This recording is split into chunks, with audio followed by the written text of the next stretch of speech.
Fascist পার্টির বন্ধু party যারা আমাদের এই রংপুরকে ধ্বংস করে দিয়েছে, রংপুরের মানুষের সাথে প্রতারণা করেছে, যারা পার্শ্ববর্তী একটা দেশের নেতৃত্বে চলে, একটা দেশের কথা তারা বাংলাদেশে স্থাপিত করতে চায়, বাংলাদেশের মানুষকে বোঝাতে চায়। আপনারা জানেন যে এই পার্টির চেয়ারম্যান গত ইলেকশনের আগে পার্শ্ববর্তী দেশে তারা গিয়ে বাংলাদেশে যখন এসে সাংবাদিকরা জিজ্ঞাসা করছে যে আপনার বক্তব্য কি, তাদের সাথে কি কথা হলো, তখন উনি বলেছেন, জাতীয় পার্টির চেয়ারম্যান বলেছেন যে ওনারা যখন বলতে বলবে তখন আমি বলবো। তার মানে উনি বাংলাদেশের জনগণের রাজনীতি করেন না, উনি আমাদের পার্শ্ববর্তী একটা দেশের রাজনীতি প্রতিষ্ঠিত করতে বাংলাদেশে উনি রাজনীতি করেন। আমি মনে করি রংপুরের লোক অতীত সব ভুলে গেছে।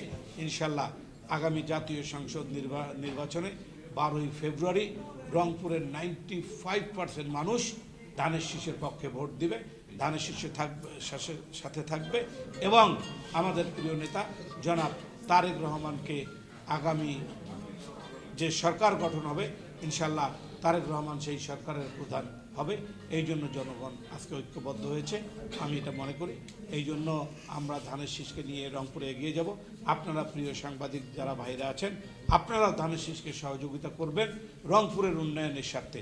রংপুর যদি উন্নয়ন হয়, আপনার পরিবার, আপনার আত্মীয় স্বজন, আপনার প্রতিবেশী, আপনার প্রিয় শহর উন্নয়ন যদি হয়, তা দেখবেন আপনার এই সব লোকগুলোরও উন্নয়ন হবে ইনশাল্লাহ। আমরা বেকার সমস্যার সমাধান করব ইনশাল্লাহ।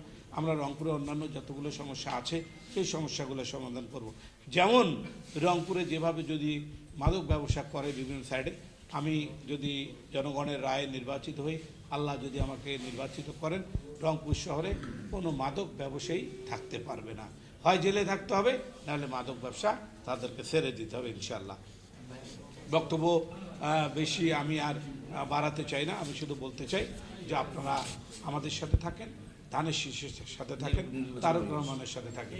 নির্বাচনী পরিবেশ আল্লাহর রহমতে এখন পর্যন্ত ভালো আছে, সুষ্ঠু আছে, সুন্দর আছে। জনগণ আস্তে আস্তে নির্বাচনের দিকে এগিয়ে আসছে, জনগণ নির্বাচনের দিকে ঝুঁকছে এবং আমি মনে করি নির্বাচনের পরিবেশ ভালো থাকবে।